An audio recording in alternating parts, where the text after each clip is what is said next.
Biyernes Santo, ano? Ano to? Ito ba yung sa ano ni Jesus? Yung pagpapahirap na sa kanya? Kamatayan ni Jesus? Bukas pala patay na siya. Bawal nga kumain ng karne niyan, di ba? Kaya nga bukas gulay lang tayo eh. Oo nga pala.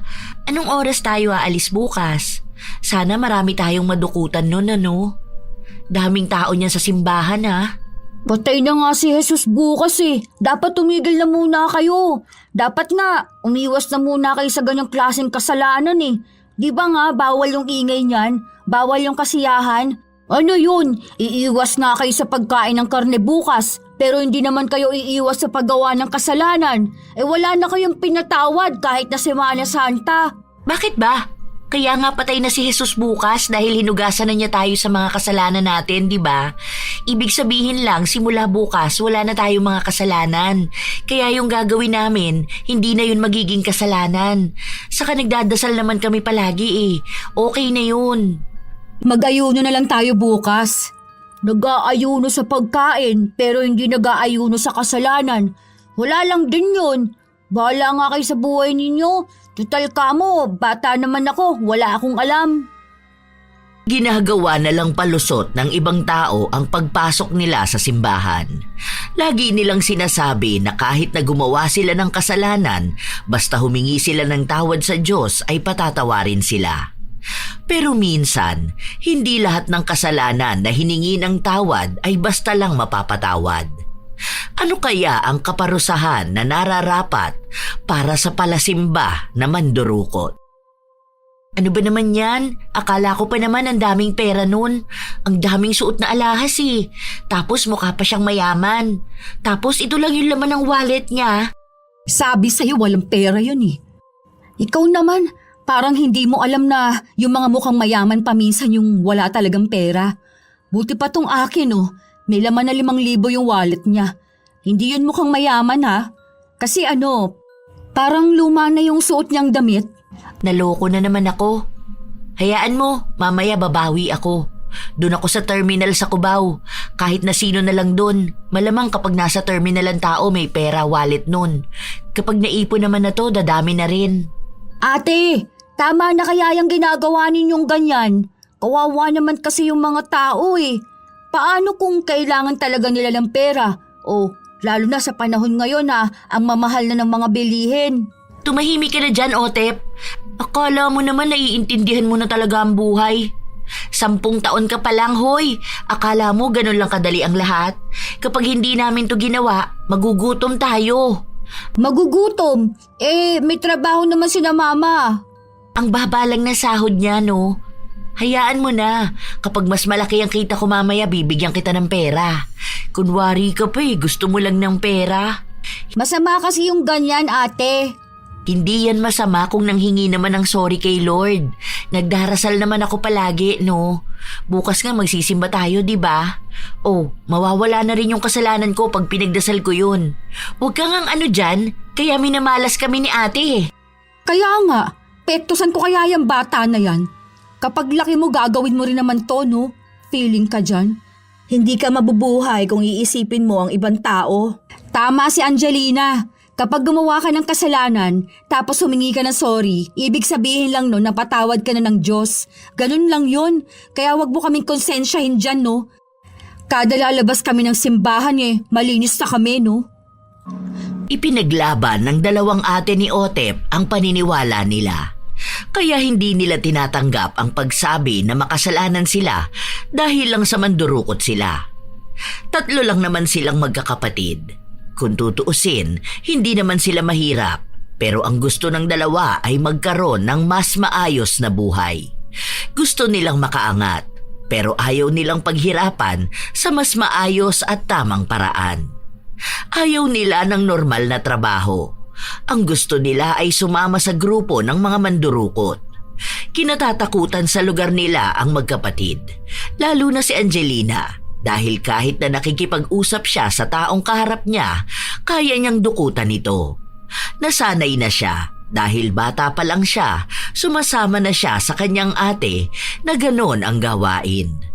Hindi naman sila pinipigilan ng ina.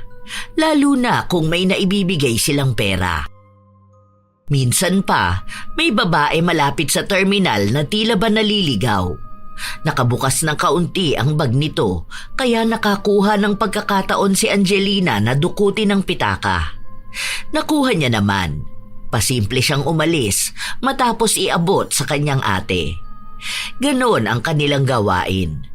Laging dalawa silang kikilos para walang hulihan. Pagdating ng hapon, sa kanila pagpapartehan at bibilangin ang perang nakuha nila o kung anumang nadukot nila. Tumatawag yung may-ari ng cellphone pero pinatay ko naman na. Bukas ko ito ipapaayos kay Joseph para maibenta natin. Ano, wala na ba talagang laman tong ibang wallet? Wala na, te. Mga ID na lang saka kung ano-anong hindi naman na natin mapapakinabangan. Dispatch ako nito. Tatapon ko na to sa basurahan, ha? Sige lang, ang dami nating nakuha ngayon, oh. Tingnan mo to, yung babae doon na kagitgitan ko banda sa may palengke. Alam ko kanya tong 15,000. Tiba-tiba. Talaga ba? Ang saya! Tapos tong 5K, hulog na lang natin sa simbahan para mapatawad tayo sa kasalanan natin. Kung pagsasamahin naman to lahat, nasa lagpas 20,000 na to, ate. Okay na rin to, ha? Sige, bahala ka sa buhay mo. Basta ako, makakapagtongits na ulit ako. Pangmahalakasan, ngayon nila ako hamunin, ha? Masayang umuwi ang magkapatid. Binigyan pa nila ng 500 si Otep para ipakita sa kanilang kapatid na mas maganda ang trabaho nilang pandurukot kaysa sa sinasabi nitong matinong trabaho. Kinabukasan lang din, nung nagsimba na sila, may dinukutan pa si Angelina. Kinuha niya ang cellphone ng babae na naglalakad sa unahan niya nung papasok sila sa loob. Agad niyang pinatay ang cellphone at itinago sa kanyang bra para hindi ito matawagan o makita kung sakali man na may maghanap. Mag-pray na po kayo, tapos sabihin nyo magbabago na kayo. Bakit magbabago kung patatawarin din naman? Ang kulit ng batang to, no? Akala ata nito pantasya lang ang buhay dito sa mundo eh. Patatawarin pa rin tayo ng Diyos kahit na sabihin mo pang masama yung nagawa namin. Yung iba nga pumapatay pa eh, tapos mag-sorry Lord lang okay na. Kahit po kasi magbigay kayo ng pera, hindi naman po nasusuhulan ng Diyos.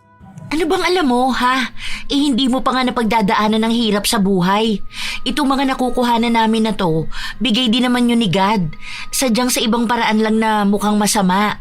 Pero ito yung paraan ni God para mabuhay at maibigay yung mga hiling natin. Huwag kang magulo dyan, magdadasal pa ako. Lord, sana po marami pa kaming madukutan. Lord, bigay ka naman po sana yung may malaking halaga. Yung mga 50K po, ganun. Gusto ko po kasing gumala, magpunta ng Boracay. Gusto ko pong makapag-travel. Sana po, Lord, bigay nyo na po to sa amin.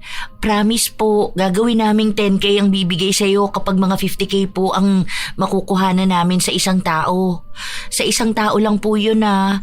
Tapos kahit mga 3 tao po na ganun sa isang araw. Salamat po. Amen. Bakas talaga sa mukha ni Otep na hindi siya natutuwa sa pinaggagawa ng kanyang mga ate.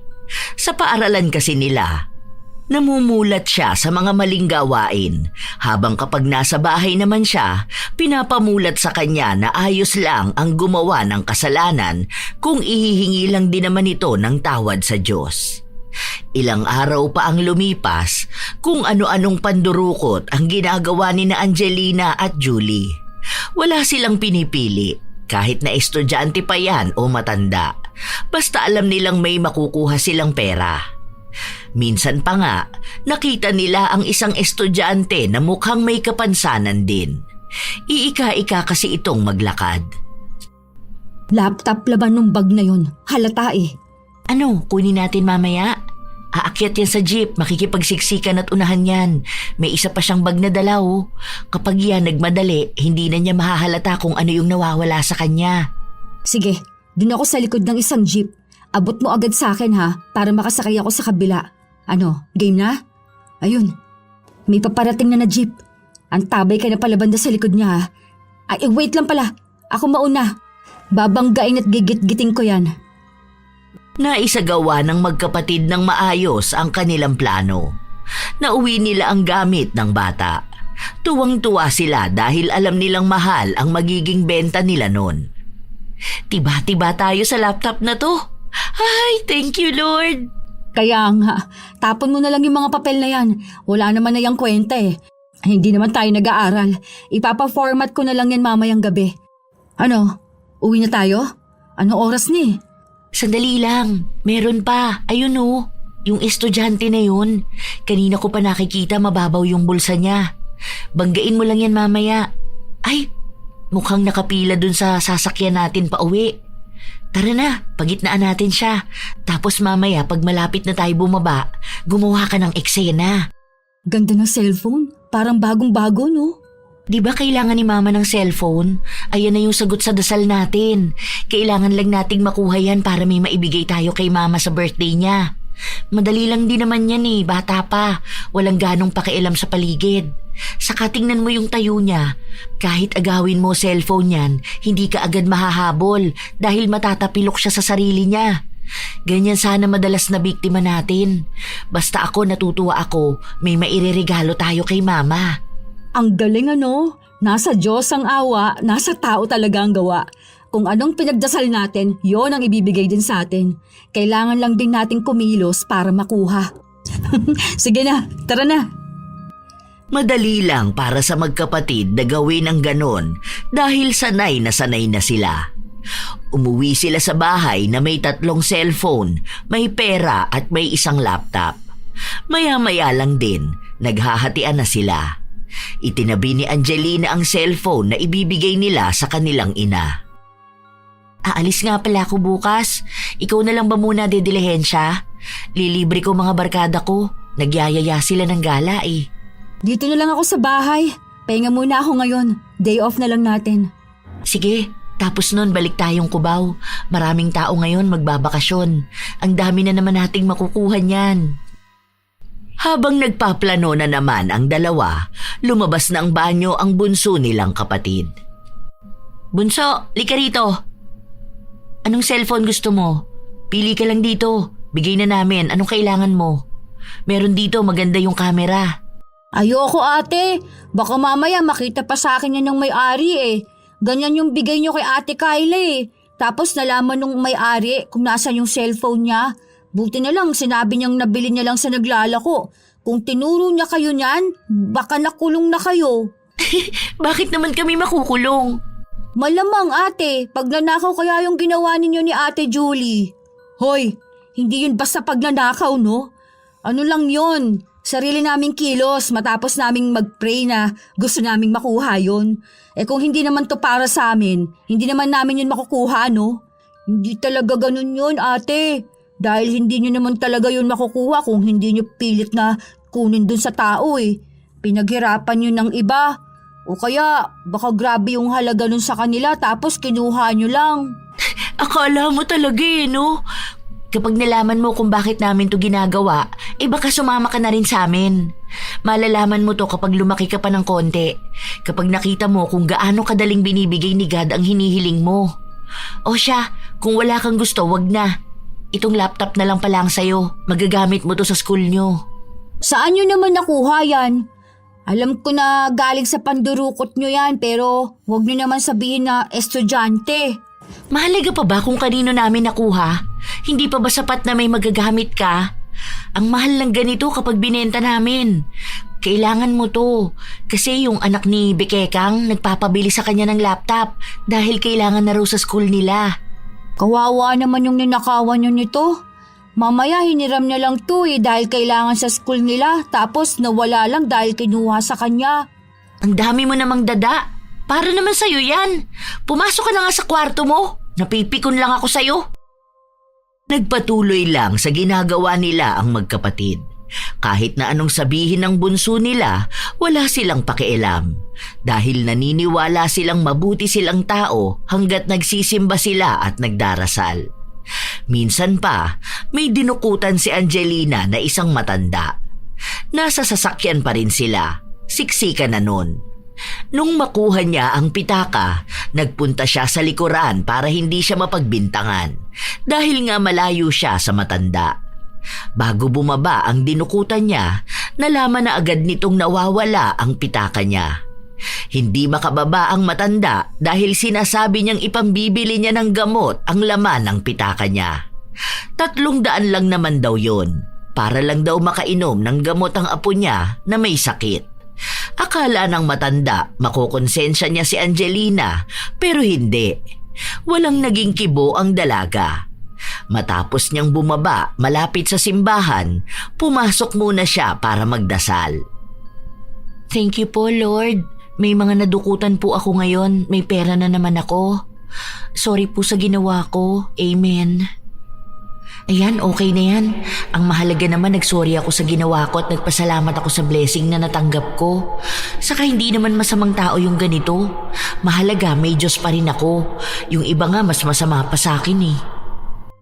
Nung pauwi na si Angelina, nakita niya ang 2 pulubi na namamalimos. Nagbigay siya ng pera at pagkain sa mga ito. Sa ganong paraan, iniisip niya na mabuti na siyang tao kahit na gumagawa siya ng masama. Na ang kabutihan niya sa iba ang bayad sa kasalanan niya. Kaya nagpapatuloy pa rin siya sa pandurukot. Isang beses pa, magkakasama silang pamilya sa isang simbahan na pinuntahan nila sa probinsya. Isinama kasi sila ng kanilang ina nung Semana Santa sa lugar na kinalakihan nito. Sanay naman na silang nagpupunta ron dahil tuwing Semana Santa, naroon talaga sila. Normal lang na maraming tao sa simbahan nun, kaya tuwang-tuwa ang magkapatid. Sa unang simba nila, nakaluhod sila para magdasal. Nung idinilat ni Angelina ang kanyang mga mata, nakita niya ang isang bag na nakabukas. Nakaluhod din ang babae na may-ari nun at karamihan sa mga tao ay abala, kaya dinukot niya ang pera ng babae. Matapos nun, nagpasalamat na naman siya sa biyaya na nakuha niya. Nung paglabas nila ng simbahan, may nakita siyang isang matanda na nasa likod ng bulsa ang cellphone. Dahil siksikan, madali niyang nakuha. Kaya pagka-uwi sa bahay ay tuwang-tuwa siya. Ito isa sa mga gusto ko kapag Semana Santa. Ang bilis tumugon ni Lord sa mga dasal ko. Dami kong pera oh. Ilan nakuha mo ate? Hindi niyo talaga pinalampas tong ganito, ate. Talagang ngayon pa. Sa halip na nagninilay-nilay sana kayo ng kasalanan ninyo, dinagdagan niyo pa lalo. Huwag ka na dyan magulo. May pamasahe na nga tayo pa uwi eh. Saka ipanlilibre ko naman to sa mga kamag-anak natin mamaya. Quits na yun oh. Saka nag-thank you naman ako kay Lord. Saka biyaya to sa akin. Pinadaan lang sa bulsa ng ibang tao. Ganun talaga yun. Pag nag-pray ka na kailangan mo, ibibigay ni Lord yun sa paraan na gagamitin niya ang ibang tao. Oo nga, pero hindi naman ganyan. Hindi sa paraan ng pagnanakaw. Mukhang hindi kayo nakikinig kanina. Yan kaya yung sermon dun sa misa, yung tungkol sa pagkuha ng hindi naman iyo? Yung pagnanasa sa pag-aari ng iba? Hoy, hindi ako nagnanasa sa pag-aari ng iba, no? Yung misa naman kanina, tungkol yun sa mga inggitera na gusto nila meron din sila nung meron ng iba. Pero hindi naman ako ganon, no? Itong akin, kusa ko tong nakuha. Kusang dumating. Hindi to galing sa inggit kaya kinuha ko. Parte pa rin yan ng pagnanakaw. Ah, bakit ako makikinig sa'yo? Sino ka ba? Kumakain ka rin naman ng pagkain na binili ko galing sa mga dinukot ko ah. Yung pang-aral mo galing naman yun sa dilihensya namin ni ate. Kung makapagsalita ka naman dyan, akala mo naman sobrang banal mo na. Sana sinabi mo yan dun sa pare. Baka pwede kang gawing buhay na santo. Wala din naman akong choice eh. Bata pa kasi ako. Hindi ko pa kaya mabuhay mag-isa. Tsaka kung may trabaho na ako, hindi ko naman natatanggapin yung ibibigay ninyo sa akin ano, lalo na kung alam ko naman kung saan nyo kinuha. Okay, sabi mo yan eh. Malamang hindi mo pa naman naiintindihan ang buhay, kaya akala mo lahat alam mo na. Ganyan talaga mga bata, hindi ka naman namin inaatat na tumanda na.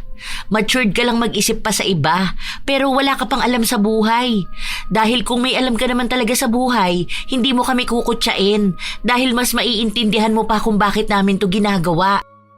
Bakit nga ba ate? Dahil sa kahirapan. Saka gusto namin yumaman. Yumaman para ano? Makagala? Para maging sikat sa mga barkada mo na inuubusan mo ng pera? Kaya hindi ka takot gumastos ng pera dahil alam na alam mong kaya mong makuha ulit yun sa pamamagitan ng pandurukot eh. Wow, ang galing naman yan magsalita. Saka na mangaral ng ganyan kapag naging pari ka na. Sa ngayon, lunukin mo na muna yung paniniwala mo dahil sa amin ka pa rin naman umaasa. Basta ang alam ko, nagsorry na ako kay Lord. Saka gumagawa naman ako ng mabuti sa kapwa ko. Pero hindi lahat ng gumagawa ng mabuti, matatakpan na yung kasamaan na nagawa. Ay, bahala ka nga sa buhay mo. Huwag mo sirain ang mental health ko. Dahil nga bata lang si Otep, kahit na hindi halos bata kung mag-isip, walang nakikinig sa kanya. Kahit mismong mga magulang niya, hinahayaan lang ang dalawa. May malaking benepisyo naman kasi silang nakukuha. Kapag may pera ang magkapatid, hindi naman sila maramot na nagbibigay sa kanilang mga magulang. Halos hindi na nga pumapasok sa trabaho ang kanilang ina dahil malaki na ang naibibigay ng magkapatid. Habang ang karamihan ng tao sa naturang relihiyon ay nagninilay-nilay sa kanilang mga kasalanan, ang magkapatid naman ay mas pinag-iigtingan ang paggawa ng kasalanan na inihihingi naman nila ng tawad para magmukhang malinis ulit.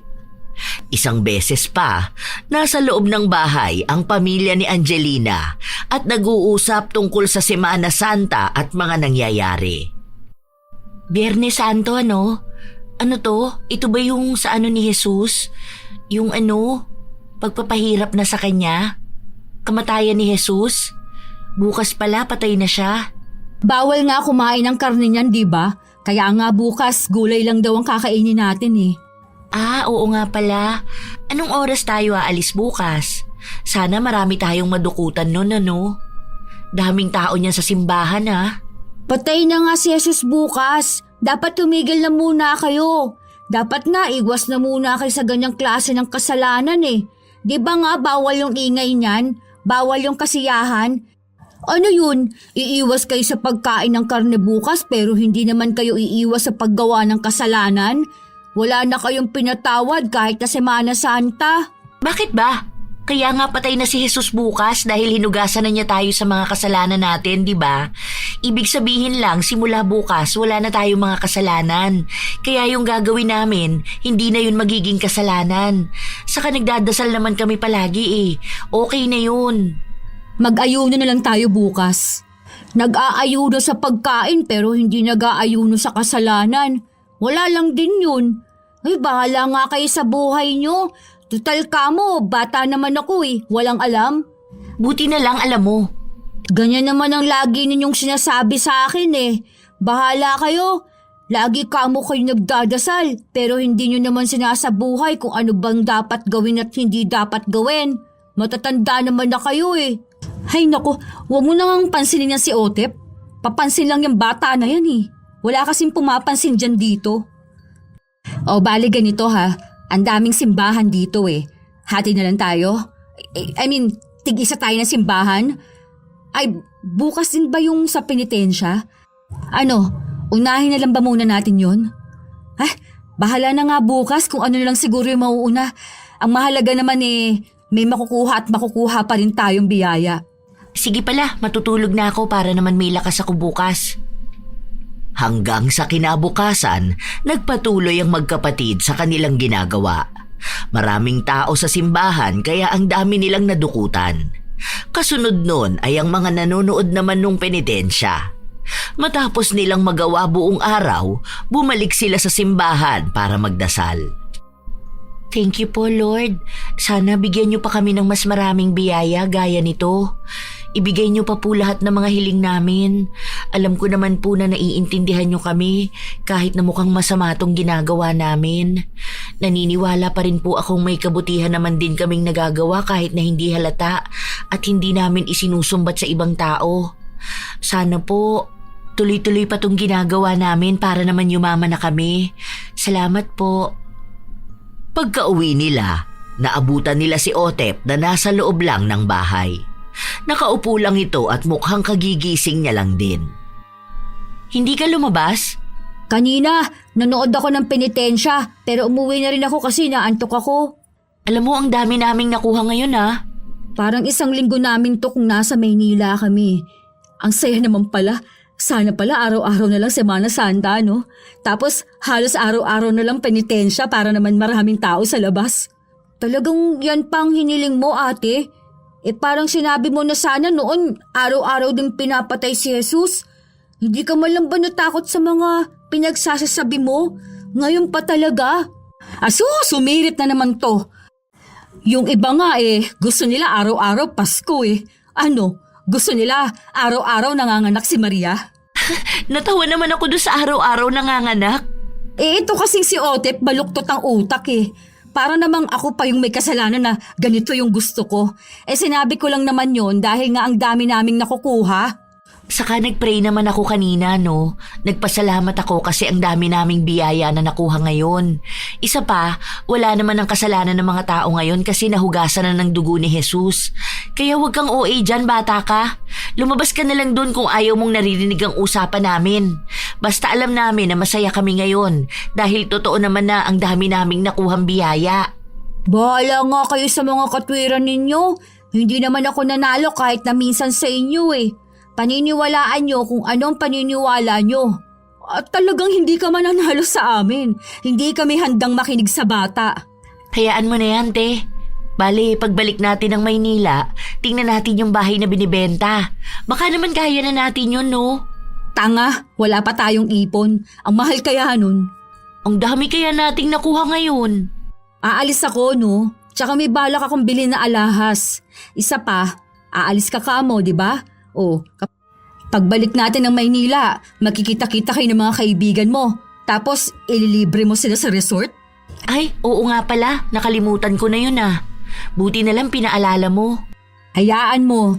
Ipag-pray na lang natin lagi na makakuha na tayo ng isang bagsakan na malaking halaga. At kapag nangyari yon, tiba-tiba tayo niyan Mabilis lang naman yan to pa rin ni Lord. Malakas kaya tayo sa kanya, di ba? Oo naman, mababait kaya tayo. Tumutulong tayo sa mga pulube. Kabutihan pa rin naman ang pinapakita natin sa ibang tao. Hindi naman tayo yung basta lang nagnanakaw. Yung mga politiko nga mga magnanakaw din Tayo pa kayo mga ordinaryo lang. Tama. Gusto ko talaga yung mga pananaw natin sa buhay, ate. Mabilis lang ding natapos ang araw hanggang sa umuwi na sila ng Maynila. Balik na naman ang magkapatid sa lansangan kung saan madalas silang nandudukot. Kung saan-saan na sila napapadpad pero mukhang naging pahirapan na sa kanila ang lahat.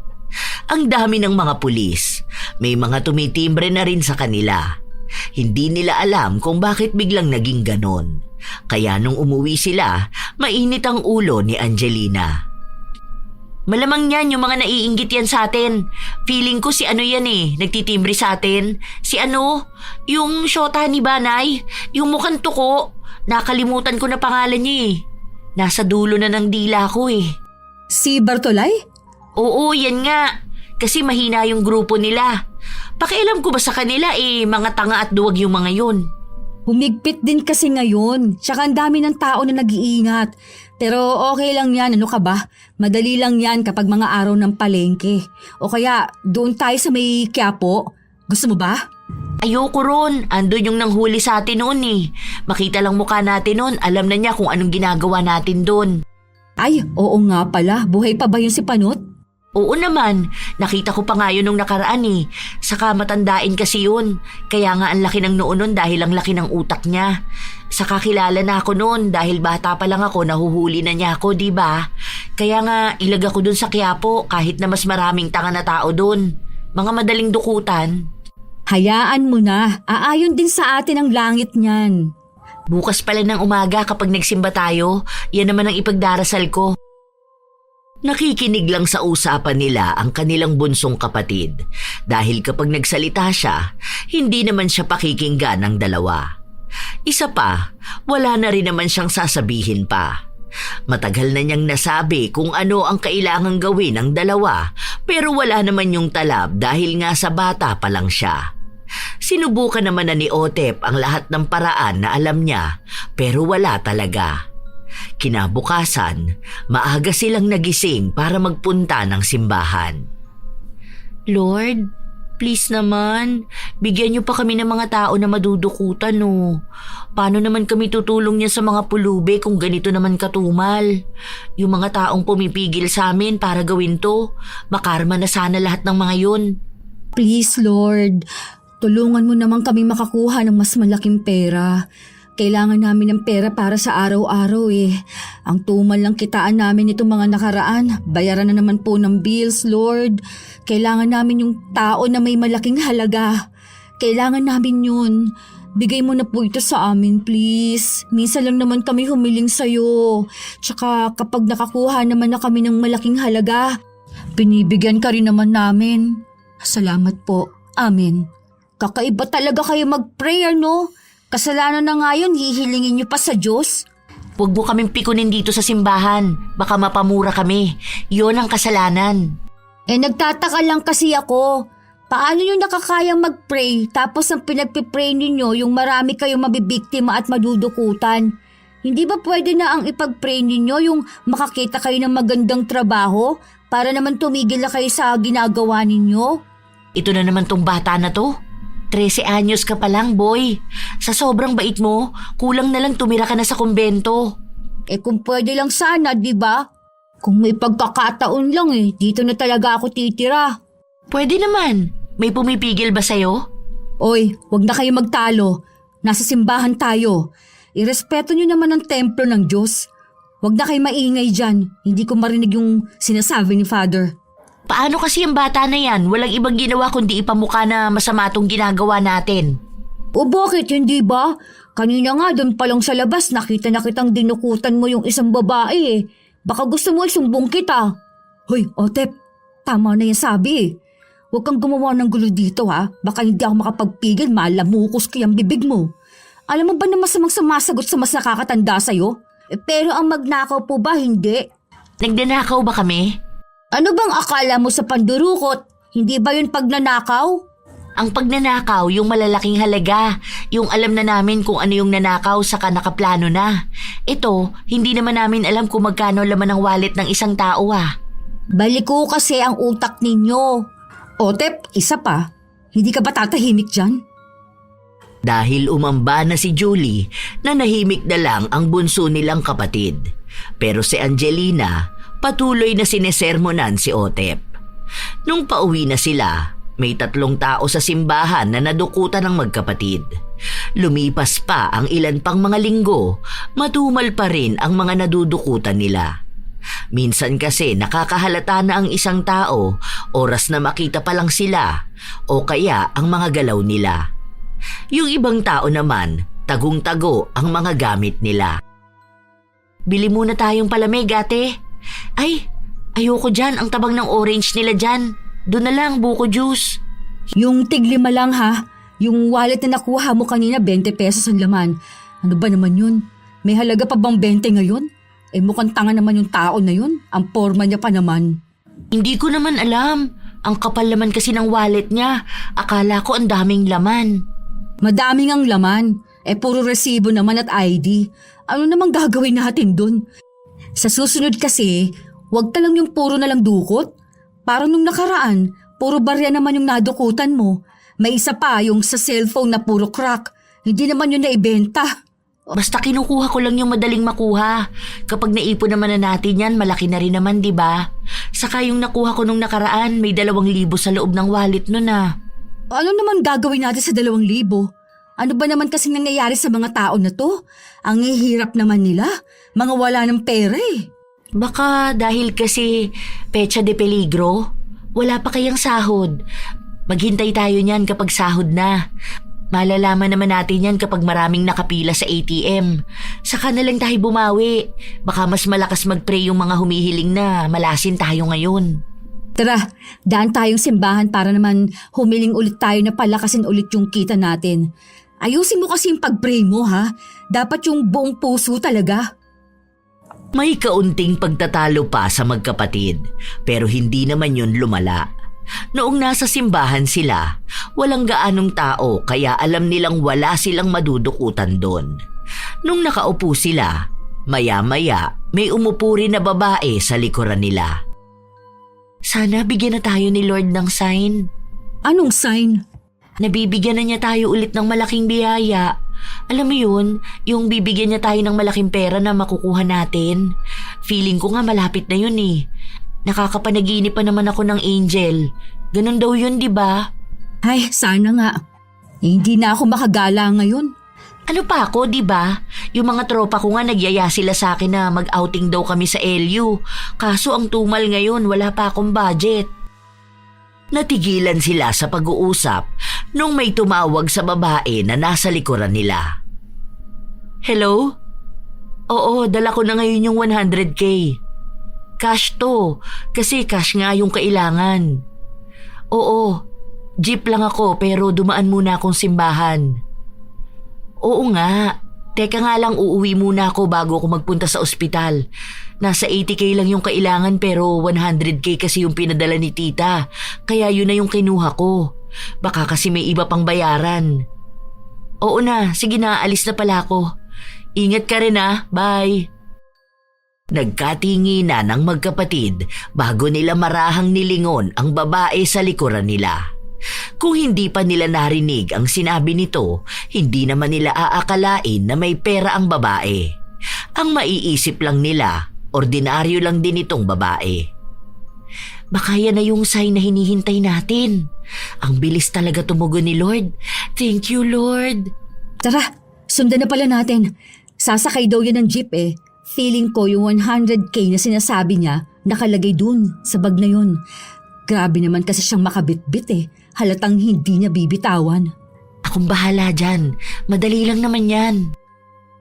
Kalkulado ng magkapatid ang bawat galaw ng babae na balak nilang dukutan. Nakapila sila sa jeep. Mukhang inaakala ng magkapatid na umaayon na sa kanila ang kapalaran dahil ang daming tao. Sakto na may nagrarally pa nung panahon na yun.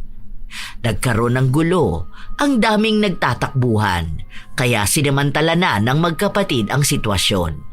Binangga ni Angelina ang babae. Ang kapatid niya naman, hinila ang isang bag na mukhang napansin din ng babae. Nakipaghilahan pa, pero ang daming taong bumabangga sa kanila, kaya nabitawan yun ng babae. Si Angelina naman, nagpanggap na wala siyang napansin o nakita. Matapos nun, umuwi silang dalawa na sobrang saya. Sa sobrang tuwa ko, parang gusto kong sumayaw. Makakapunta na kami ng LU nito. Bibili pa ako ng bikini ko. Ang saya naman. Libre ko mga tropa ko nito. Tiba-tiba na naman tayo. Magkano yan? 100K yan, diba? May mga reseta pa oh. Tapon na lang natin to. Ate, baka mamaya gagamitin niya sa ospital. Malas na lang niya. Tsaka hindi naman niya kami nakita, no? Malay niya ba kung kami yung kumuha? Nagtatakbuhan na kaya yung mga tao nun? Nakita niya ako dahil ako yung nakabunggo sa kanya. Pero nakita niya naman na wala akong inagaw sa kanya. Nakita niya pa nga na tumama ako sa likod ng jeep dahil may tumulak sa akin. Ang sakit kaya nun. Okay lang yan. At least, alam niyang wala kang kinalaman dun. Malay niya ba kung sinong kasabwat mo, di ba? Saka pinagpray ko naman to. Nanghingi ako ng sign at ito na yun. Saka gusto ni Lord na maging masaya ako. Hindi ba talaga kayo nakukonsensya, ate? Malay niyo gagamitin yung pera sa operasyon ng isang tao. Baka sa pera na yan nakasalalay ang buhay ng iba. Tapos kayo, dinukot nyo na nga, gagastasin nyo pa sa mga luho nyo. Nakikinabang naman tayong lahat, no? Saka ibibili namin to ng bagong ref para naman itapon na yung luma. Ang pangit na kaya nun. Ibalik nyo na lang kaya yan. Kawawa naman yung nadukutan nyo eh. Ang galing mo naman. Bakit namin to ibabalik? Biyaya to sa amin. Bigay to ni Lord. Paano mo masasabing biyaya yan kung dinukot nyo lang naman at kinuha sa ibang tao? Basta, alam namin. Ano ka ba? Nagpapapatol ka na naman dyan sa bata. Itapon mo na itong mga papel na to. Wala naman tayo mapapakinabangan dyan eh. Mga reseta, o ayan, itong pera at saka bag na lang ang kukunin natin. Hayaan mo na yan si Otep, bata pa yan. Kaya akala niya alam na niyang buhay-buhay. Kaya ka laging stress kasi nagpapaniwala at nakikinig ka dyan sa bata na yan. Ano, magkano nga kailangan mo para sa LU nyo? Ano, Kaya na kaya doon ng 30K? Ewan ko, pero baka mga 5 kami. Saka 3 araw lang naman kami doon. Kaya na siguro yung 30K. Sige. Pwede na yan. Yung iba, ibibili ko na lang ng gamit sa bahay. Papalitan na lang muna pala natin yung bubong kasi malapit na magtag-ulan, di ba? Para naman hindi tayo mabasa dito sa bahay. Eto na yung 30K. Kung feeling mo kulang yan, gawan mo na lang ng paraan ha. Nasa Elyo ka naman na. Daming tao doon, kaya mo na yan. Mandukot ka doon. Bahala ka na. Huwag ka lang papahuli ha. Baka hindi ka na makauwi ng buhay dito. Yun! Thank you, Lord! God will provide talaga, no? Problemado ako nito tapos pinagpe-pray ko lang. Ayun, meron na agad binigay. Sobra pa talaga. Hala, talagang nagpasalamat pa siya oh. Lahat ng biyaya dapat pinagpapasalamat natin. Napapailing na lang si Otep. Ilang araw wala si Angelina dahil nasa galaan siya. Habang ang pera naman na nakuha nila, mabilis lang ding naubos. Kung ano-ano na lang kasing pinagbibili nila. Kung saan-saan nila ginagastos. Wala silang pagpapahalaga sa pera.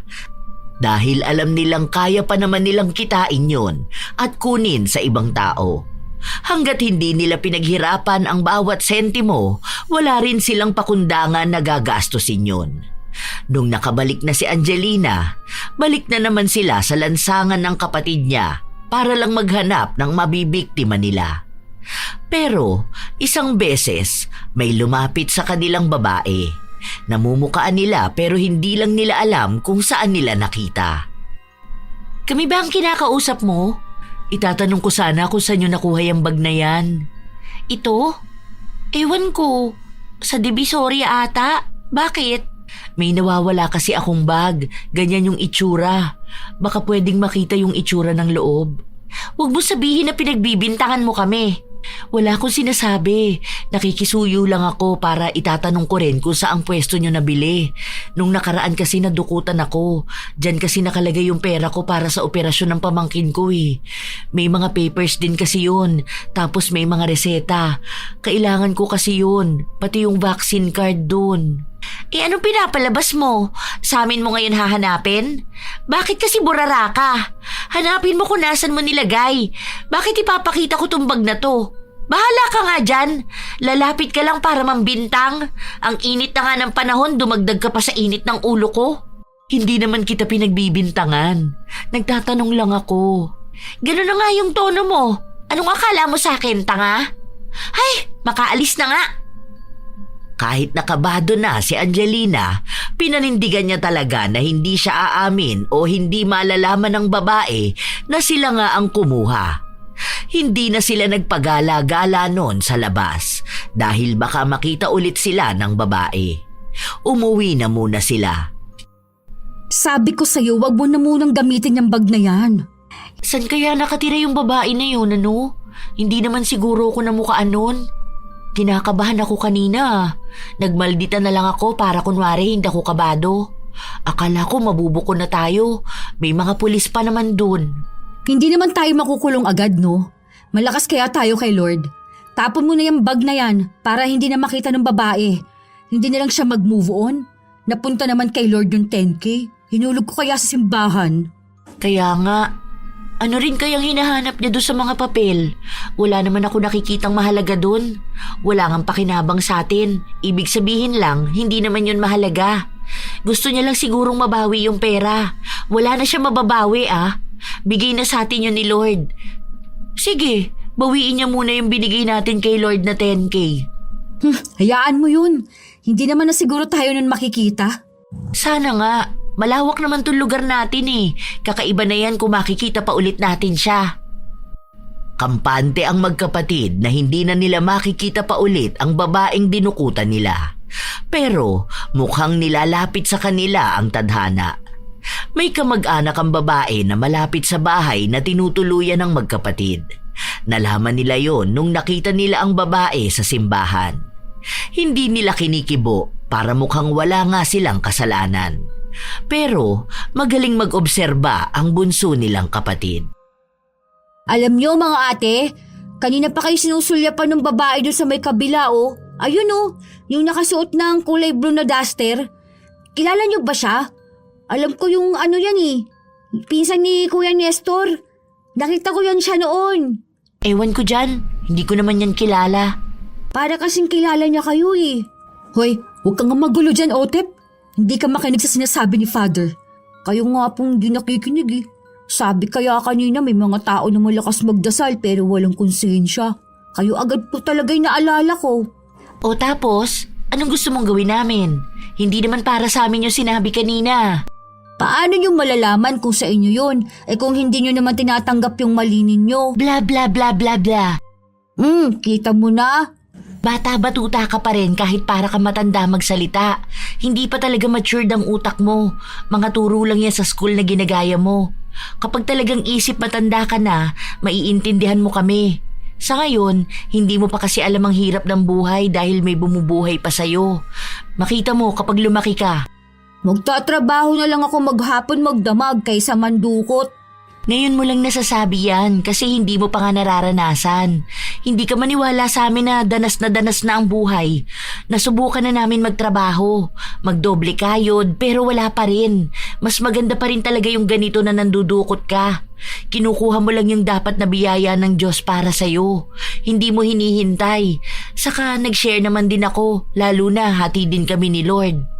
Tama rin naman. Dati iba yung paniniwala ko. Ngayon lang din ako namulat sa realidad ng buhay eh. Minsan, hindi mo na kailangan maghintay ng biyaya. Dapat kunin mo na kagad. Tsaka mabilis naman magpatawad ang Diyos. Lagi naman tayong nasa simbahan at nagdarasal eh. Di ba kayo natatakot sa karma? Kasi ako natatakot ako eh. Baka mamaya madamay ako. Ganun daw kasi yun eh. Kaya lagi ako nagpipray. Ako na yung humihingi ng tawad para sa inyo. Para hindi na rin ako madadamay kung ano mang mangyayari sa inyo. Kung ano mang parusa ninyo. Karma? Ano pinagsasasabi mong karma? Walang karmang nangyayari. Yung isang tao nga na mas masama pa sa amin, na karma ba? Hindi naman, di ba? Kasi nga, hindi naman yung totoo. Walang ganon.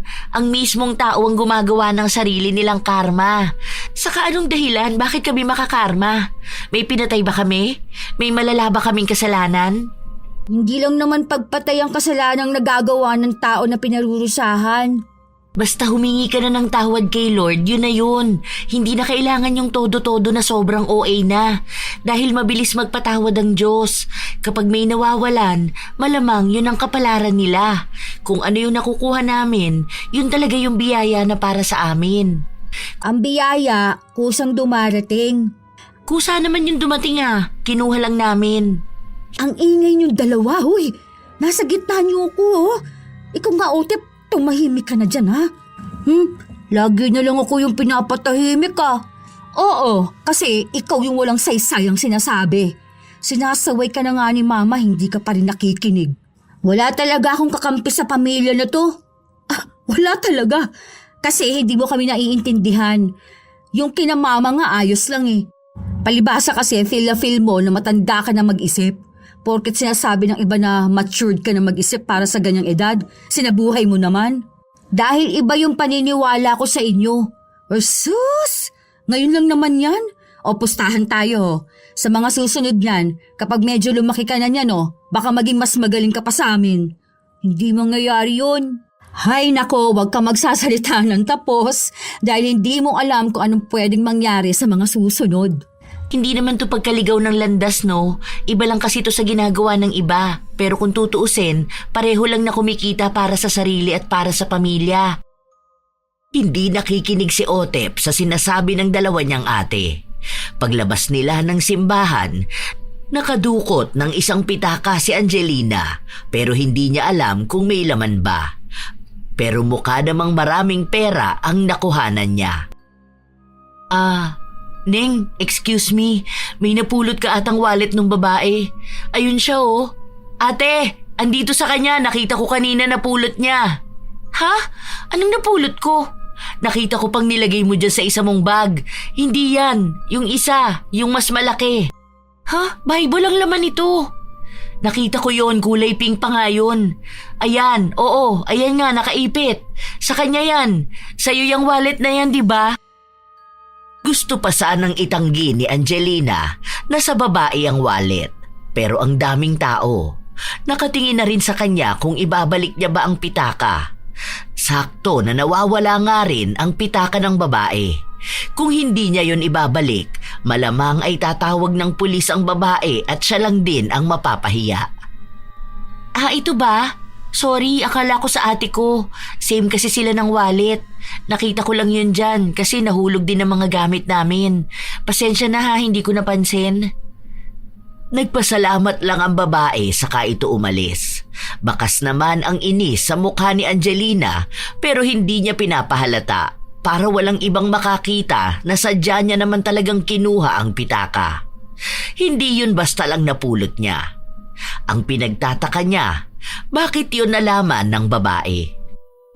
Sino ka ba, ha? Bakit ba sunod ka na sunod sa akin? Nakita kita kung paano mo dukutan yung babae. Grabe, katatapos lang ng misa, gumawa ka na agad ng kasalanan. Anong pinagsasasabi mo? Napulot ko talaga yun, no? Akala ko nga sa kapatid ko yun. Ayun lang sila, naghihintay sa akin. Alam kong ikaw yung kumuha ng pera ko. Bakit naman ganyan kayo? Hindi kayo lumalaban ng patas. Alam mo, hindi ko alam kung ano yung pinagsasasabi mo. Katatapos lang ng misa nang bibintang ka. Alam mo ba na masama yan? Huwag mong ibalik sa akin ang sinabi ko kanina. Wala akong binabalik sa'yo. Lubayan mo nga kami. Alam mo, malaking karma yung babalik sa'yo at sa kung sino mang kasabwat mong mandurukot. Yung pera na kinuha nyo, pera yon sa pagligtas ng tao. Mabuti na lang, mabait pa rin ang Diyos. Kahit na nawala yung pera, naging maayos naman yung taong paggagamitan nun. Sana magbago ka na hanggat hindi pa huli ang lahat. Paraan mo yan ang pangongonsensya sa akin. Kung may konsensya ka nga. Wala, dahil alam kong wala akong ginagawang masama. Ang dapat makonsensya dito, walang iba kundi ikaw. Dahil nakikialam ka sa buhay ng iba. Hindi naman dapat pakialaman, pinakikialaman mo. Maitatanggi mo yan sa mga tao, pero alam ng langit kung anong ginawa mo. Kahit na anong dasal ang gawin mo, kahit na anong pagsisimbang gawin mo, kung gumagawa ka ng mali sa kapwa mo, hindi ka makakatakas sa parusa sa'yo. Mabuti akong tao. Malaking halaga ang binibigay ko sa simbahan. Nagbibigay ako sa mga pulube. Mabait ako, kaya bakit ako matatakot sa mga parusa? Hindi lahat ng gumagawa ng mabuti sa mata ng tao, mabuti talaga. Hindi matatakpan ng kabutihan mo ang kasamaan na ginagawa mo. Kung may mali man ako nagagawa, tanggap at mahal ako ng Diyos dahil lagi naman akong tumatawag sa Kanya. Hindi lahat ng tumatawag sa Diyos totoong tanggap ng Diyos. Lalo na ayaw niya sa taong mapagmataas at mapagmalinis. Hindi mo pwedeng utusan ng Diyos na tanggapin ka dahil lang sa iniisip mong mabuti ka habang gumagawa ka naman ng masama. Paulit-ulit naman ang usapan na to. Wala namang kwenta. Hay, bahala ka na dyan. Kanina pa ako hinihintay ng mga kasama ko. Nagmadali na lang na umalis si Angelina sa harapan ng kanyang kausap. Alam niya sa sarili niyang walang mali sa mga nagawa niya dahil mabuti pa ring tao ang isang taong tumutulong sa kapwa niya. Kaya alam niyang hindi siya pwedeng matawag na makasalanan dahil lang sa iisang ginagawa niya, ang pagiging mandurukot. Ilang araw pa ang lumipas, hindi gaanong makakilos ang magkapatid dahil matalas ang mga mata ni Baninay. Tila ba binabantayan sila? Hindi ba aalis dito yung babae na yan? Bakit ba? Saan ba yan nakikituloy? Hindi ko rin alam. Si Otep may alam niyan eh. Mamaya pag-uwi natin, tanungin natin siya.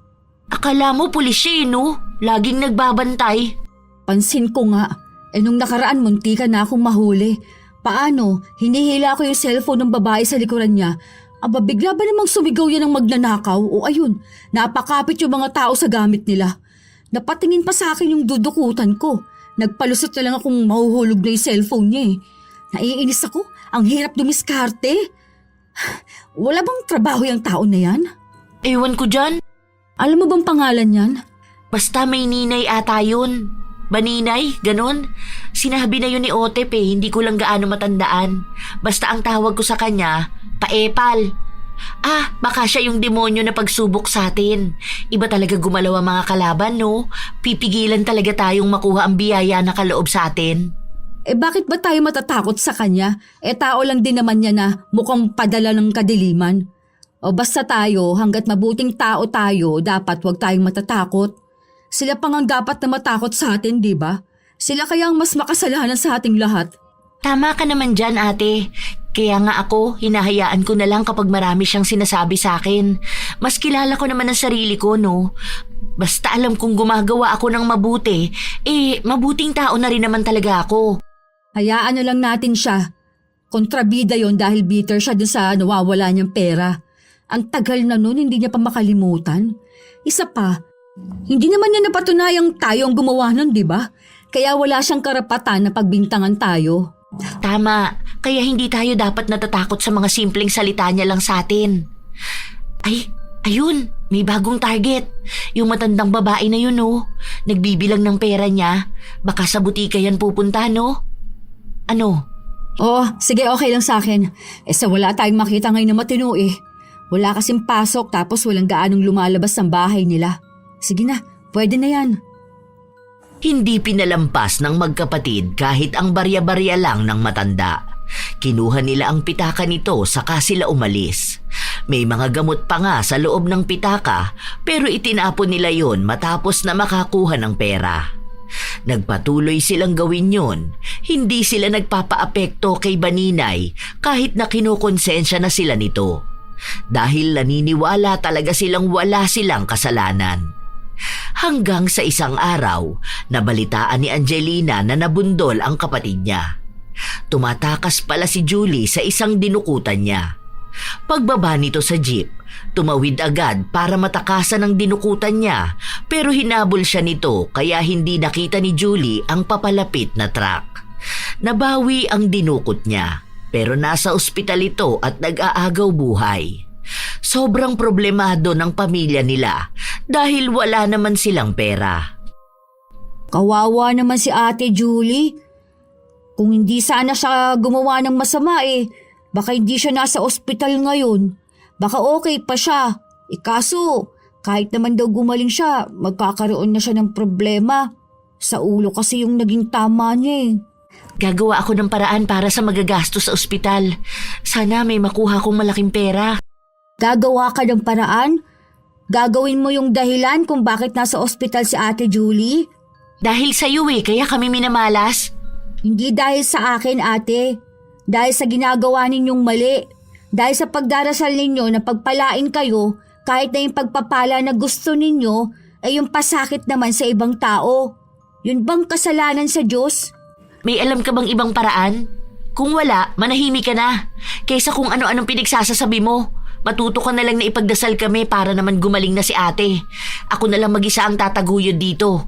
Buti sana kung may maitutulong ka. Dagdag ka lang sa problema dahil dyan sa mga pinagsasasabi mo. Kung gusto mo talaga na magkaroon ng pagbabago, sana nagbibigay ka ng pera sa amin. Nai-stress na ako, lalo mo pa akong ini-stress. Nagsasabi lang naman ako, ate. Puro ka nagsasabi, wala ka naman dulot. Bago ka magmayabang na mabuti kang tao, tulungan mo muna kami. Kung hindi mo naman kami kayang tulungan, manahimik ka. Hindi ka nakakatulong sa problema ng pamilya natin. Buwisit na yan. Inis na si Angelina sa mga pinagsasabi ng kanyang kapatid, kaya nasusungitan na niya ito. Hindi na lang kumibo si Otep. Halos 1 buwan ang lumipas, hindi pa nga gumagaling si Julie. Nagkaroon na naman ng problema sa bahay nila. Hindi nila pag-aari ang kinatitirikan ng bahay nila, kaya pinaalis na sila roon. Wala silang ibang tutuluyan. Wala naman silang bahay. Kung kukuha sila ng mauupahan, mahihirapan din silang bayaran yon kung tumutumal na ang nakukuha ni Angeline ng pera sa mga dinudukutan niya. Hindi lang naman sila ang pinapaalis, kaya pakiramdam niya, may laban pa rin naman sila sa bahay na hindi naman nila pag-aari. Naging baldado na si Julie. Kahit nasa bahay siya, kailangan tuloy-tuloy pa rin ang gamutan niya. Hindi na siya nakakausap, hindi na rin siya nakakaintindi. Hindi siya marunong tumayo o kumilos dahil nga sa malaking parte na natamaan sa kanyang utak. Parang patay na rin siya kung tutuusin. Mas malaki pa ang gastos nila sa mga gamot nito dahil kailangan tuloy-tuloy. Kung mahihinto kahit na 1 beses, maaaring mamatay si Julie. Yun ang ayaw ng pamilya niya kaya todo ang kayod ni Angelina para lang sa kapatid. Umaasa pa rin siya sa himala. Pero sa halip na yon ang ipagdasal niya, iba ang hinihiling niya kapag nasa simbahan siya. Lord, please naman, bigyan mo na ako ng madudukutan ng malaking halaga. Yung kahit mga 1 million, ganun. Yung sana makakabili ako ng bahay. Sana yung kahit matanda na tanga na madaling madukutan. Yung ganong klase ng tao. Ang hindi alam ni Angelina, nakaupo lang din pala sa tabi niya si Baninay. Malawak at walang tao sa simbahan, pero doon pa talaga pumwesto si Baninay. Maaaring sadya yun para lang makausap niya si Angelina. May iba naman pwedeng upuan, di ba? Dito mo talaga gusto? Alam mo ba, ngayon lang ako nakarinig ng tao na nagdadasal ng kasalanan. Ganyan ka ba talaga? Hindi ka ba magbabago kahit na alam mo na nga na nakakarma na kayo? Ang bilis, di ba? Hindi lang naman yan isang beses. Tuloy-tuloy ang karma. Ayaw nga kitang kausap. Ano ba talagang problema mo doon? Kasi puro na lang negative ang lumalabas sa bibig mo. Negative? Nagsasabi lang ako ng totoo. Nung nangdukot ang kapatid mo at tumakas siya, yan ang nangyari sa kanya. Imbis na maging dahilan yon para mamulat ka sa kasalanan na ginawa nyo. Anong ginagawa mo ngayon? Nagdarasal ka na sana bigyan ka ng taong madudukutan mo? Anong klaseng dasal yun? Diyos ka ba? Bakit pinangungunahan mo siya na magdesisyon sa mga hiling at panalangin ko? Ano pa bang susunod na gusto mong mangyari para lang tumigil ka na sa pagiging mandurukot mo?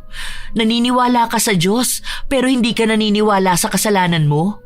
Dumating ka lang ba talaga sa buhay namin para lang manginis, ha? Alam mo kung wala ka maitutulong sa amin o kaya walang mabuting dala yung mga ganyan mong salita, wag mo na lang akong kakausapin, ha? Kahit na kailan, kahit na makita mo ko. Nung nawalan ako, alam ko na kinuha sa akin ng kung sino. Galit na galit ako.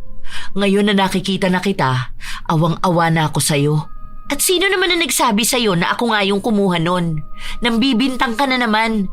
Baka kamot-tanga ka lang kaya nawala mo. Hindi ko na kailangan patunayan ang alam ko. Oh, anong purpose pa pala na kinakausap mo ko? Ganyan ka ba talaga? Ano yan? Ganyan na kayo pinalaki ng mga magulang nyo? Talagang hinahayaan nila na maging mandurukot kayo? Na maging makasalanang tao pero pala simba? Naiinis talaga kung kausap ka. Ang matinulang ata sa inyo yung lalaki mong kapatid. Buti pa yon, alam ang tama at mali. Tumabi ka nga dyan. Paharang-harang ka dyan. Alam mo, kung hindi ka talaga titigil sa mga ginagawa mo, napakalaking karma ang babalik sa'yo. Hindi lang ganyang klase ng karma na nangyayari sa kapatid mo. May mas malala pa dyan. Hindi ako naniniwala sa karma. Kung may taong kakarmahin man, yun yung mga tao na masasama talaga ang ugali. Ako, mabuti akong tao dahil alam kong tumulong. Hindi ko na ipaliliwanag sa'yo kung paano umiiral ang karma. Pero sana wag mo nang hintayin na mas malala pa ang maranasan mo. Uulitin ko tong sinasabi ko, ha? Wag na wag mong pangungunahan kung anong mangyayari sa amin dahil totoo naman na wala kang alam. Ayoko pa naman sa lahat yung daig pa ang Diyos kung magsalita. Kung hindi ka naman hihiling ng masama sa kapwa mo, wala naman mangyayari sa kanila. Katulad kung hindi kayo gumagawa ng masama sa kapwa nyo, walang mangyayaring masama sa inyo. Kapag si Baninay ang nagsasalita, tila ba walang panalo si Angelina. Hindi niya alam kung paano siya lalaban o kung may pagkakataon pa bang makalaban siya. Ilang araw pa ang lumipas, wala pa ring nangyayari. Sa bawat perang nakukuha ni Angelina, mas doble naman na pahirap ang dumarating sa kanila. Lalo na nung nagkasakit na ang mga magulang niya. Mas lalo siyang nahihirapang itaguyod ang buhay nila. Kahit na anong dasal niyang makakuha siya ng malaki, iba naman ang napupunta sa kanya. Puro lang din paghihirap at pagdurusa. Lagi-lagi na siyang nasa simbahan para ipagdasal ang trabaho niya bilang mandurukot. Kahit na sinasabi na sa kanyang itigil niya ang ganong klase ng dasal, wala siyang ibang pinakikinggan. Minsan pa, sobrang problemado niya kaya nagawa na niyang harap-harapang humablot ng gamit.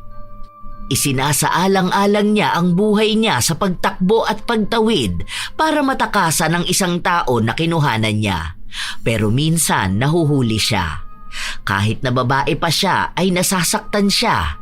Mabuti na lang nagagawa niyang makatakas para hindi siya mahuli ng mga pulis. Mas lalong maghihirap ang pamilya niya kapag nakulong siya. Baka mamatay pa si Julie dahil masyadong mahal ang gastusin nito. Isang beses pa, nasa simbahan sila at mismong simbahan pa ang dinukutan ni Angelina. Sorry Lord, marami naman ako nabigay sa'yo nung malakas ang kita ko. Bawiin ko muna tong iba ha, ibabalik ko na lang kapag okay na ulit ang lahat. Hoy, pera ng simbahan yan ah. Ano ba? Bakit pa bigla ka nalang susulpot dyan? Hindi ka ba kinikilabutan? Abulay ng mga tao yan tapos kukunin mo pa? Pati ba naman yan dudukutin mo pa? Aba, ewan ko na lang talaga kung anong mangyayari sa'yo niyan sa mga susunod. Baka isang araw, dyan na dumating ang sunod-sunod na karma sa'yo. Hindi ka pa magbago. Alam mo, may panahon ka pa namang isuko ang sarili mo sa Diyos. Ano namang isusuko ko? Isa pa, hiram ko lang naman to no. Pinagpray ko naman na sana may makuha kong pera ngayong araw para naman makabili ako ng gamot ng kapatid ko. Kung hindi mo alam ang pinagdaraanan ko, hindi ka pwedeng basta na lang magsasalita. Kaya nyo naman yan pinagdaraanan dahil may ginawa kayong masama. Ako nga no nawala ng 100K kahit nagagamitin na namin sa mismong operasyon eh. Doon sa operasyon na yon nakasalalay ang buhay ng isang tao. Kaya bago mo sabihin sa akin na hindi ko alam kung anong nararamdaman mo, mas lalong hindi mo alam kung anong nararamdaman ko noong mga panahon na yon. Ano namang kasalanan ko ron? Anong pakialam ko? Ewan ko, ikaw lang naman ang nakakaalam nun eh. Ibalik mo na yan. Baka mas lalong magalit sa yung Diyos sa ginagawa mong ganyan. Bakit naman magagalit sa akin? Sa nagbibigay naman ako noon tapos malaki pa. Galing din sa dinukot mo? Wala ka na doon kung saan man galing ang pera na bigay ko. Sa ngayon, ako lang naman yung humihingi muna ng pabor. Kailangan ng kapatid ko ng gamot. Wala na ako ibang pagkukuhanan. Buti sana kung makakatulong ka sa amin eh. Kaso hindi naman. Kaya wag mo akong basta pagsasabihan dyan ha. Umalis si Angelina nang hindi na lumilingon pa sa altar. Nagtungo na siya papunta sa butika. Binili niya kung anong kailangan ng kapatid pero nung magbabayad na siya, hindi na niya makapa ang pitaka niya.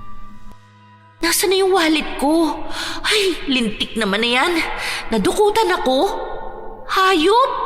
Buwisit namang tao yun. Nasaan na kaya yung wallet ko? Kung kailan nandito na ako sa butika? Hayop talaga! Hay! Tumingin si Angelina sa paligid niya. Abala ang mga tao. May kanya-kanya silang ginagawa kaya hindi niya alam kung sino ba ang kumuha ng pitaka niya. Halos sinisi niya na ang bawat tao roon. Binabawi niya ang pera na nawawala sa kanya pero pinalabas siya ng gwardya dahil nanggugulo na siya. Sobrang problemado niya. Hindi na gumagana ng maayos ang kanyang utak kaya hirap siyang makapandukot ng maayos. May nakuha siyang pera sa isang ginang pero sapat lang yon para sa isang gamot ni Julie. Wala naman siyang ibang malapitan na magbibigay ng pera pambili niya ng gamot. Wala rin silang pagkain ng mga panahon na yon. Noong umuwi siya, naabutan niya si Otep na galing sa pamimitas ng talbos ng kamote. May bigas ba tayo? May nagbigay kanina ng bigas tapos delata. Kumusta naman si ate? Di ba kanina pa dapat itutulok yung gamot niya? Wala naman dyan. Tapos si Papa kanina inatake pero nagawa na lang ng paraan. Ate, kung ano-ano na nangyayari sa pamilya natin. Alam mo ba kung anong karma na to? Ano ba pinagsasasabi mong karma? Hindi tayo kinakarma. Anong tawag mo sa nangyayari sa atin? Alam mo rin bang mapuputulan na tayo ng kuryente? Nakiusap lang ako kanina na hindi pwedeng walang kuryente yung machine na gamit ni ate. Ang mahal ng kuryente natin eh. Paano natin yun mababayaran? Tapos yung iba nating mga kapitbahay, umalis na sila dahil nga may demolition na mangyayari. Saan na tayo pupunta niyan ngayon? Wala na tayong kahit na ano ate. Wala na tayong pwedeng ibang malapitan. Huwag ka mag-alala. Ipagdasal mo rin naman kasi na may madukot akong malaking halaga bukas para naman umayos kahit paano ang buhay natin. Hindi ka kasi nagdarasal eh. Buti pa nung maayos si ate kasama ko siya lagi nagsisimba at nagdarasal. Kaya ang ayos ng kitaan namin nung mga panahon na yon. Nagdarasal naman ako pero hindi naman ganyang klase ng dasal ate. Yung dasal na maayos at dadalhin tayo sa mabuti. Dinala ba tayo sa mabuti? Hindi naman, di ba? Dinala lang tayo lalo sa kahirapan. Kinokontra mo kasi yung dasal ko kaya ganito. Ako lang naman yung nagpapakahirap para sa atin. Kung ibahin mo kaya ang dasal mo, ate, baka doon pwedeng dumating yung tulong na kailangan natin. Tabi nga dyan! Kung ano-ano na naman ang pinagsasasabi mo, wala naman tulong sa totoong pinagdaraanan natin. Tabi dyan! Isang gamot lang ang naiturok kay Julie. Kaya malaki ang pagkakataon na mamatay ito kung ganon ang gagawin nila sa mga susunod na araw. Hanggang sa nagtuloy-tuloy na ang problema nila. Nung bibili ng gamot para kay Julie, na ospital naman ang nanay nila, kaya sa kanya ginamit ang pera. Tumambay pa sa labas si Angelina para makahanap ng mabibiktima, pero wala siyang nakukuha na matino. Ingat na ang mga tao.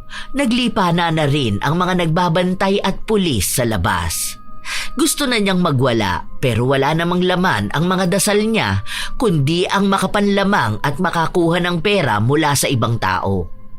Ilang araw pa ang lumipas, binawian na ng buhay si Julie dahil na rin sa kakulangan ng suporta ng gamot. Kasabay nun, namatay din ang ama nila. Ang natitira na lang ay ang magkapatid at ang ina nila na may sakit. Hindi rin sigurado kung magiging mahaba pa ba ang buhay nito dahil wala rin silang pera na susuporta sa gamutan nito. Ang tagal ni Angelina sa simbahan pero blanko lang talaga ang utak niya. Ate, uwi na tayo. Tara na, kunin na lang natin yung pwedeng mapakinabangan natin gamit doon. Giba-giba na ibang bahagi ng bahay natin eh. Siguro kahit nasa lansangan na lang muna tayo tumuloy. Ganun talaga ate. Bakit naman ganito yung nangyari sa atin? Bakit sa atin pang mabubuting tao? Bakit hindi na lang dun sa mga masasama talaga? Ang unfair naman eh. Tayo yung pinarurusahan ng ganito kalala. Yung mga pumapatay nga okay na okay ang buhay eh. Ano yun? Pabor ba ang Diyos sa mga taong gumagawa ng masama? Ate, hindi rin tayo mabuting tao. Alam mo na sa simula pa lang, yung kinakain natin galing na sa sama ng loob ng ibang tao.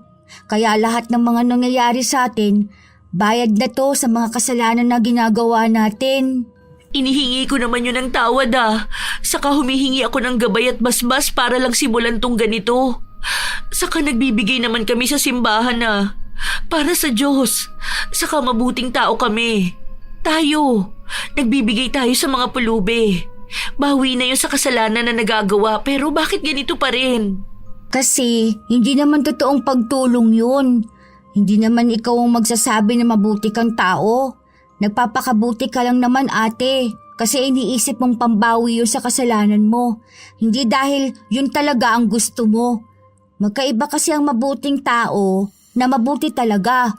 Yun yung mga taong hindi nila alam na mabuti sila. May mga taong mabuti na gaya mo dahil iniisip mong yun ang pambawi mo sa kasalanan mo. Ewan ko ba? Baka mamaya sinumpa tayo ng bakekang na yun. Baninay ate! O kung sino man siya. Mukha kasi yung mangkukulam eh. Hindi tayo sinumpa ng tao. Diyos mismo ang sumumpa sa atin ate. Bakit ba hindi mo yun matanggap? Kung ano-ano nang nangyayari sa atin eh. Tapos hindi ka pa tumitigil. Hindi talaga ako titigil dahil mas lalong kailangan ko to.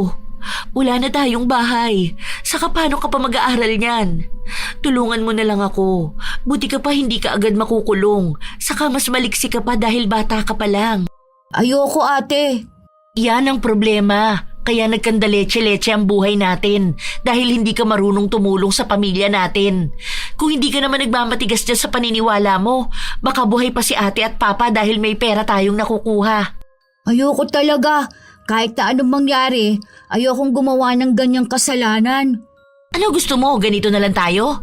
Gusto kong pumasok ng seminaryo ate. Magpapari ka? Nagpapatawa ka ba? Hindi naman ako nagbibiro ate. Bata ka pa, hindi ka pa naman magiging pari niyan kaya tulungan mo na lang ako muna mandukot. Kung magpapari ka, mas malapit ka na nun kay Lord. Saka ka na lang humingi ng tawad sa Kanya. Kailangan mo lang kamong gawin yun ngayon. Ayoko ate. May nakausap na ako eh. Pwede raw akong pumasok ng seminaryo. Magpapatulong na lang ako kay ate Baninay dahil wala naman na akong guardian. Anong wala? Nandito pa kami ni nanay. Sa iba mo naman kasi ako dinadala ate. Ayoko dun sa landas na gusto mo ako mapunta. Gusto ko yung buhay na tinatawag ako. Hindi sa buhay na napipilitan lang akong gawin dahil gustong ipagawa sa akin. Ewan ko sa'yo. Bahala ka na sa buhay mo. Sige, magkanya-kanya na lang tayo. Sana pagdating ng araw, mapagtanto mo kung ano yung mga mali mong nagawa ate. Sana yun yung panahon na susuko ka na rin sa mga kasalanan mo. Hanggat gumagawa ako ng mabuti, may mabuti pa ring lalapit sa akin. Kaya wag mo akong pangangaralan. Ikaw kamo, sana lang wag ka magsisi sa mga pinaggagawa mo. Kapag nakonsensya ka, sana matanggap pa kita ulit. Pinanindigan ni Otep ang kagustuhan niyang pumasok sa seminaryo. Dahil bata pa siya, may mga naging proseso pa para matanggap siya. Walang suporta ang ate niya, kaya lumalabas na wala na rin siyang pamilya. Desidido na siyang iyon ang gusto niyang gawin at maging pari paglaki niya. Kahit na alam niyang galing siya sa pamilya na kasalanan ng bumubuhay. Pero si Angelina, hindi niya pa rin tanggap kung anong nangyayari sa buhay nila. Kalalabas lang ng ospital ng kanyang ina, pero wala naman silang bahay, kaya nasa lansangan lang silang dalawa. Patuloy pa rin na nagiging mandurukot si Angelina. Walang nagbago sa gawain niya, wala man lang siyang napagtanto na kahit na ano. Hanggang sa isang maling tao ang nadukutan niya. Nakulong siya matapos niyang dukutan yon. Pero bago siya makulong ay nabugbog pa muna siya. 2 taon ang parusa sa kanya dahil sa laki ng halaga na nakuha niya. Problemado siya noon dahil walang makakasama ang kanyang ina sa lansangan, lalo na at may sakit ito. Pero walang naging awa sa kanya ang dinukutan niya. Yung pera daw na dinukot niya, para daw yun sa buhay din ng isang tao. Kung natuloy ang pagkuha niya sa pera, malamang nasa bingit na rin ng kamatayan ang taong nangangailangan ng pera. Wala siyang pwedeng gawin na dahilan. Minsan pa, nagulat siya nung dinalaw siya ni Baninay. Akala ko naman kung sinong bibisita sa akin. Anong kailangan mo? Pinakiusapan lang ako ng kapatid mo. Gusto niya lang malaman kung kumusta ka na. Saka yung balita tungkol sa mama niyo. Bale, may kumuha at tumulong na sa mama mo. Inilapit namin yung concern sa kinauukulan. Wala na akong kapatid. Talagang galit ka pa sa kapatid mo kahit na ang buting bata ni Otep? Alam mo ba na ikaw ang laging laman ng mga dasal niya? Ikaw na lang ang pamilya niya kaya umaasa siya na kapag nagkita kayong dalawa, maayos ka na. Umiiyak nga yun nung nalaman niyang nakulong ka eh. Huwag ka nang babalik dito. Sabihin mo sa kanya kung totoong kapatid ko siya, sana gumawa siya ng paraan para makatulong sa amin. Sa akin. May tinutulong sa'yo ang kapatid mo, hindi mo lang alam. Dahil hindi naman yun yung tulong na gusto mo eh. Hindi mo ba alam na ganito yung singil ng langit sa'yo? Isipin mo yun, nangyari lang lahat ng to sa loob ng 1 taon. Yung karma mo, pinagbabayaran mo na. Kung hindi mo pa rin alam kung bakit ka nakakarma, baka mas lalong hindi ka na makalabas dyan sa ganyang pamumuhay. Umalis ka na. Wala akong pakialam sa'yo. Wala akong pakialam sa mga sasabihin nyo. Kahit kay Otep, sabihin mo sa kanya na wala siyang kapatid. Wala na siyang pamilya dahil hindi niya kami tinutulungan. Umalis ka na! Sarado ang puso at isip ni Angelina. Hindi niya tinatanggap kung anong totoo. Sa kapatid niya siya nagagalit, kahit na wala namang maling ginawa si Otep. Kahit na sinabi ni Angelina na ayaw niyang makita ang kanyang kapatid, gumagawa pa rin ng paraan si Otep para maipaabot ang pagmamahal niya sa ate. Umaasa siya na baka isang araw mapagtanto ni Angelina na may mali siyang nagawa at isuko niya ang sarili niya. Tunay na pagsuko sa Diyos. Sa panahong kasalukuyan, nakakulong pa rin si Angelina pero unti-unti na siyang lumalambot. Tila ba nagbubukas na ang kanyang puso sa mga salita na dapat niyang tanggapin. Lalo na nung naririnig niya lagi ang salita ng Diyos. Kaya hindi nawawala ang pag-asa sa kapatid niyang sa susunod na pagkikita nila, maayos na ang kanyang kapatid. Hanggang ngayon kasi, nakakulong pa rin si Angelina, pero ilang buwan na lang ay lalaya na siya. Minsan talaga, may mga taong inaakala nilang nahuhugasan na ang kanilang kasalanan sa oras na magdasal sila o magpunta ng simbahan. Akala nila sapat na ang pagluha sa panalangin at pag-usal ng amen para mabura ang mali. Kahit na paglabas nila ay dala pa rin nila ang parehong gawain. May mga pusong natutong magtago sa likod ng kabanalan. Malinis sa panlabas, ngunit marumi pa rin ang intensyon. Ginagawang panangga ang dasal, ginagawang panlinis ang simbahan, pero hindi naman iniiwan ang kasalanan. Para bang ang Diyos ay kayang suhulan ng oras, ng salita o ng kaunting handog. Ngunit ang totoo, ang dasal ay hindi panakip sa mali. Hindi nito tinatakpan ang kasalanan kung hindi naman ito tinatalikuran. Walang saysay ang pagyuko ng ulo kung ang budhi ay hindi marunong umamin. Walang halaga ang pagpasok sa simbahan kung paglabas naman ay patuloy sa panlalamang. Ang tunay na pagsisisi ay hindi nasusukat sa dami ng dasal, kundi sa lakas ng loob na itigil ang mali. Hindi ito nakikita sa pagluha, kundi sa pagbabago. Sapagkat ang Diyos ay hindi lamang nakikinig sa sinasabi, nakikita rin niya ang ginagawa. Kaya bago isipin na napatawad na, marahil ang mas mahalagang tanong ay nagbago na ba? O naghahanap lamang ng paraan para gumaan ang konsensya habang patuloy na inuulit ang kasalanan.